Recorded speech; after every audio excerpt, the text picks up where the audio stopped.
Praise the lord. నేటి వాగ్దానము. వారు ఆయన తట్టు చూడగా వారికి వెలుగు కలిగెను. కీర్తనల గ్రంథము 34వ అధ్యాయము 5వ వచనము. చీకటిలోను మరణాఛాయలోను కూర్చుండు వారికి వెలుగిచ్చుటకై ఆ మహావాత్సల్యతను బట్టి పైనుండి ఆయన మనకు అరుణోదయ దర్శనం అనుగ్రహించును. దేవుడు వెలుగై ఉన్నాడు. ఆయన యందు చీకటి ఎంత మాత్రమునూ లేదు.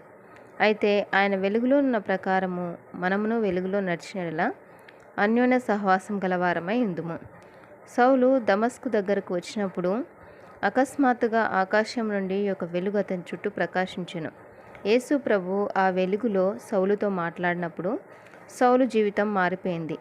ఆ వెలుగులో తన జీవితంలోని పాపపు క్రియలను మార్చుకున్నాడు. పౌలుగా మారి పరిశుద్ధ గ్రంథంలో చాలా పత్రికలు వ్రాస్తూ దేవుని బిడ్డలను బలపరిచాడు. క్రీస్తు కొరకు శ్రమ అనుభవించాడు.